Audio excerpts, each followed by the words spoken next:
state your name for the record. Patty Robinson, 79 Eagle Ridge Circle, Lakewood. You got the spelling, the last name? Okay, would you have to be affirmed or sworn? Yes, thank you, Mr. Chairman. Do you swear or affirm that the testimony you're about to give is the truth? Yes. We've all talked about density today. We all know over the last few weeks we've talked about it. We know that Lakewood is overcrowded.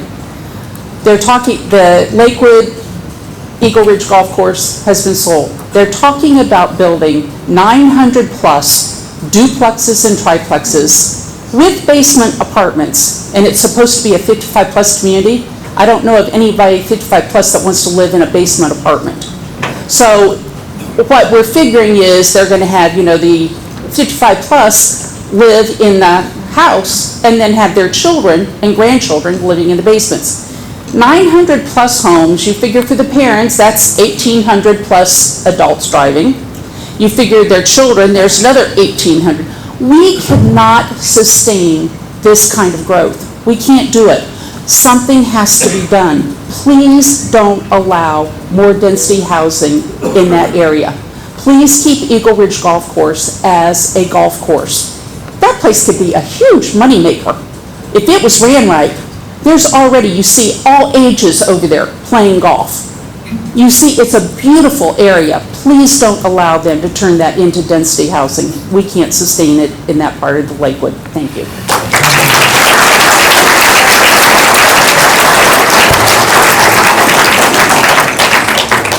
We lost John. State your name and address for the record, please. I'll do that first. My given name is Frederick Robison, R-O-B-I-S-O-N, frequently referred to as Rob. Do you swear or affirm the testimony you're about to give is the truth? I do.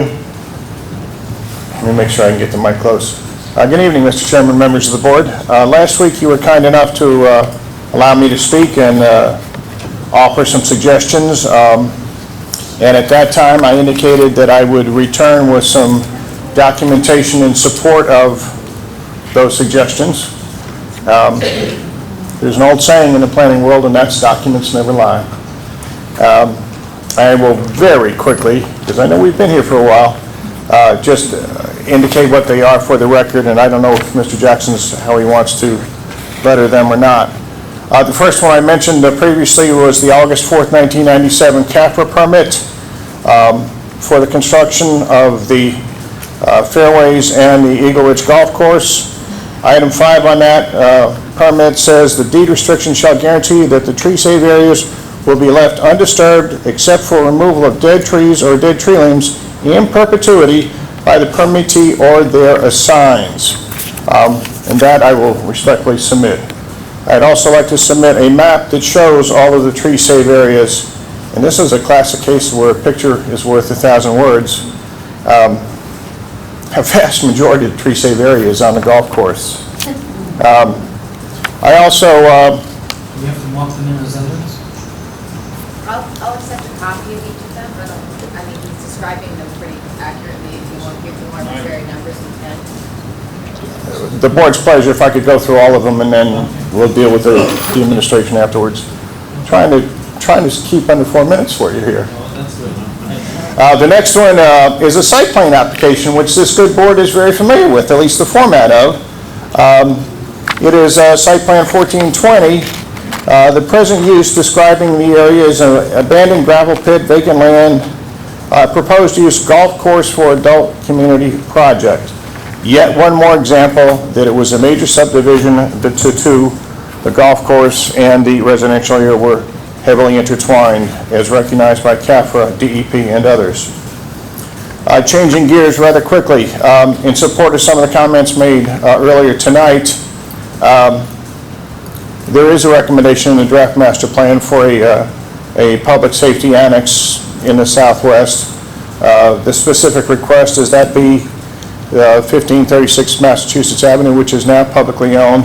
Then the request is that it be zoned as public property. I think we move. All right, I'm simply providing documentation. I've also, since it's one simple map, shown the last and final section of the Masters, which is of the fairways, which is called the Masters. It's currently zoned M1, and if we're going to be consistent, it would be R40 like the rest of the community. I'm aware that you agree, but the mayor did ask for some survey work to be done on that 1536, and here are the results of that survey work.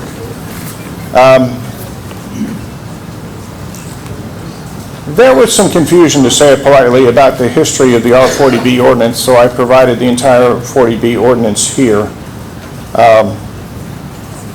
And with the site plan application and with this ordinance, a tremendous amount of work has been done to get to an accurate zoning map. In the last hearing, there were a number of comments made, and I would suggest rightfully so, that the property in its current state, as is or as built, should be reflected on the zoning map. If we're going to do that across a number of properties, based upon a site plan that led to construction of properties, there's an approved site plan application for the golf course, it should be open space. Similarly, a similar argument can be made for the R40B zone. There are some that have been corrected based upon requests, and that request was in the piece endorsed by the Board of Directors of the Fairways and Lake Ridge Homeowners Association. There are some other documents. The only one I would mention before I hand the whole stack to Mr. Truscott, to Councilor, to Ally, whomever you like, is that I made mention of the importance of including the landfill in the documentation that's part of a master plan. I know there's been a tremendous effort to make this comprehensive, but I would respectfully suggest that without mentioning the landfill and several other items that I'll address tomorrow night when we get to the other elements of the plan, it is not yet comprehensive. And so I provided here a copy of the ground lease easement for the landfill. It is a 99-year lease. It requires it to be a golf course for 30 years after the closure of the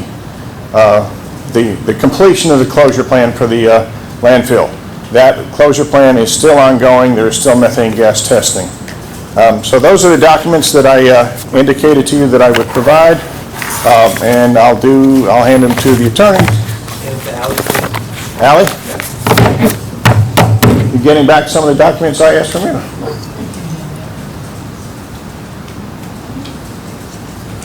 Chairman, given that there are a number of documents in here you said you did not detail, I'll just make sure that we'll have copies of everything and provide. I will provide copies of everything to TNM.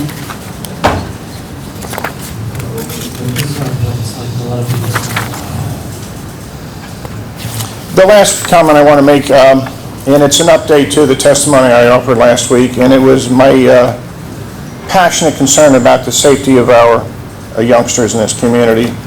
And as a result of that passion, the need to establish schools as a conditional use, which does not prevent the construction of any school. It is to give the responsible leadership of this town an opportunity to address safety concerns. While we were standing in this, or sitting in this room last Tuesday and Wednesday night, and when I drove home about 9:30, I think we finished up, I drove past 411 Cross Street. It has been red tagged for months. It was red tagged for unsafe electrical conditions. It was full of adults and students. The same thing is going on. Educators are educators. They're not code enforcement, they're not building inspectors, they're not electrical inspectors. We need to have conditional use for schools so the schools can be built safely and properly, and we're not hearing a horror story about some child being electrocuted because he's illegally in a red tagged building that was red tagged because of unsafe electrical wiring. I offer that one example to expand upon my testimony that I really think the right and proper thing to do is to make schools a conditional use for the safety of the children. Thank you much. Thank you very much. See you tomorrow night. This time we'll take a 5-minute recess, just for 5 minutes.